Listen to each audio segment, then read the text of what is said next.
The young princess, Kitty Shtcherbatskaya, was 18. It was the first winter that she had been out in the world. Her success in society had been greater than that of either her elder sisters, and greater even than her mother had anticipated. To say nothing of the young men who danced at the Moscow balls being almost all in love with Kitty, 2 serious suitors had already this first winter made their appearance, Levin, and immediately after his departure, Count Vronsky. Levin's appearance at the beginning of the winter, his frequent visits, and evident love for Kitty had led to the first serious conversations between Kitty's parents as to her future, and to disputes between them. The prince was on Levin's side. He said he wished for nothing better for Kitty. The princess, for her part, going round the question in the manner peculiar to women, maintained that Kitty was too young, that Levin had done nothing to prove that he had serious intentions, that Kitty felt no great attraction to him, and other side issues, but she did not state the principal point, which was that she looked for a better match for her daughter, and that Levin was not to her liking, and she did not understand him. When Levin had abruptly departed, the princess was delighted, and said to her husband triumphantly, "You see I was right."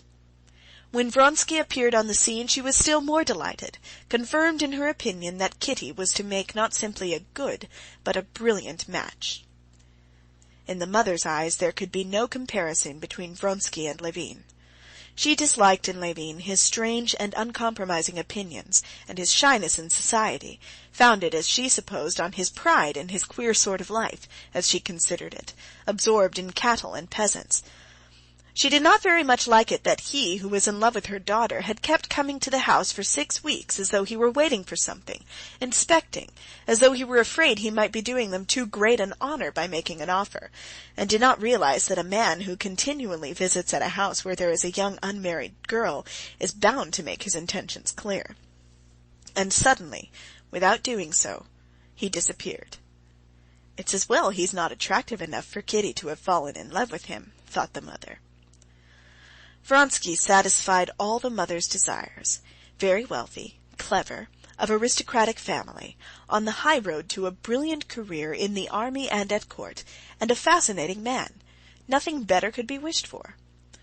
Vronsky openly flirted with Kitty at balls, danced with her, and came continually to the house. Consequently, there could be no doubt of the seriousness of his intentions. But in spite of that, the mother had spent the whole of that winter in a state of terrible anxiety and agitation. Princess Shtcherbatskaya had herself been married 30 years ago, her aunt arranging the match.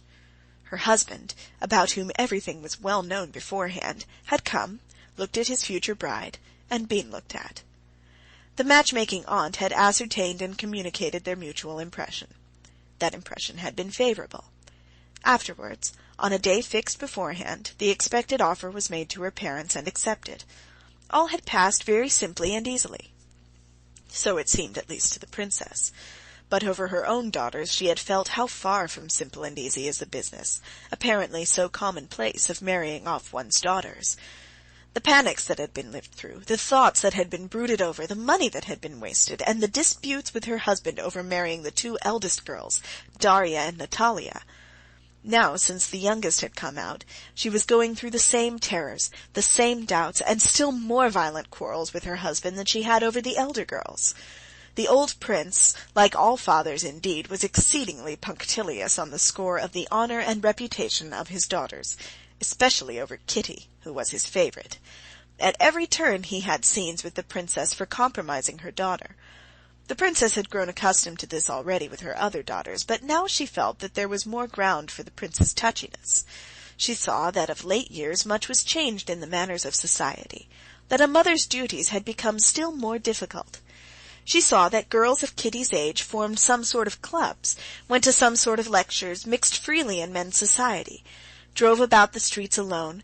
Many of them did not curtsy, and what was the most important thing, all the girls were firmly convinced that to choose their husbands was their own affair, and not their parents'. Marriages aren't made nowadays as they used to be, was thought and said by all these young girls, and even by their elders. But how marriages were made now, the princess could not learn from anyone. The French fashion of the parents arranging their children's future was not accepted. It was condemned. The English fashion of the complete independence of girls was also not accepted, and not possible in Russian society. The Russian fashion of matchmaking by the offices of intermediate persons was for some reason considered unseemly. It was ridiculed by everyone, and by the princess herself. But how girls were to be married, and how parents were to marry them, no one knew. Everyone with whom the princess had chanced to discuss the matter said the same thing. Mercy on us, it's high time in our day to cast off all that old-fashioned business. It's the young people have to marry, and not their parents, and so we ought to leave the young people to arrange it as they choose. It was very easy for anyone to say that who had no daughters, but the princess realized that in the process of getting to know each other, her daughter might fall in love, and fall in love with someone who did not care to marry her, or who was quite unfit to be her husband. And however much it was instilled into the princess that in our times young people ought to arrange their lives for themselves, she was unable to believe it, just as she would have been unable to believe that at any time whatever the most suitable playthings for children 5 years old ought to be loaded pistols. And so the princess was more uneasy over Kitty than she had been over her elder sisters.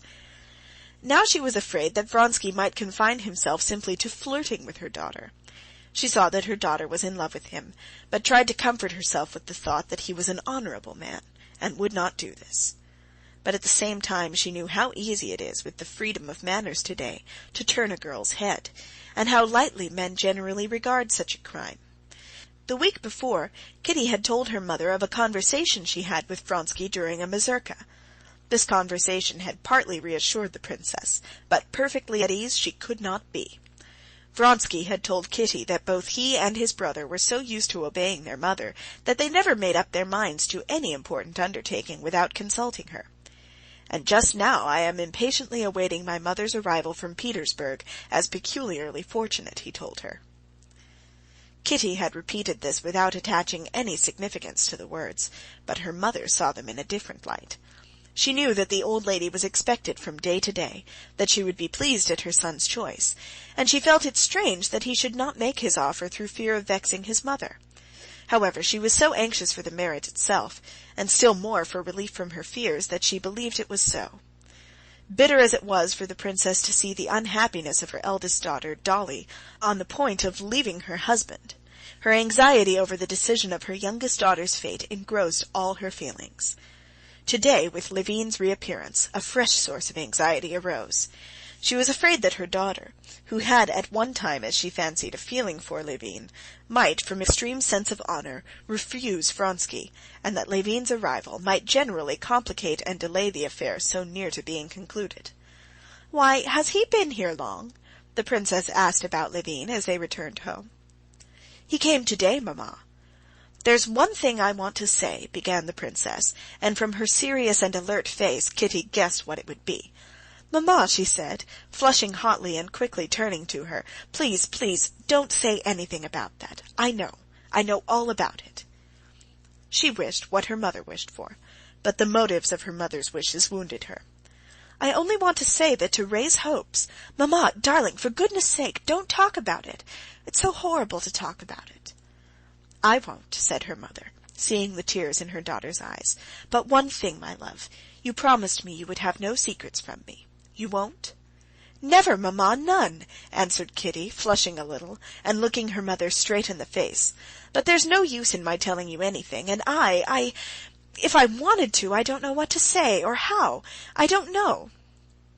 No, she could not tell an untruth with those eyes, thought the mother, smiling at her agitation and happiness. The princess smiled that what was taking place just now in her soul seemed to the poor child so immense and so important. End of chapter 12. This recording is in the public domain.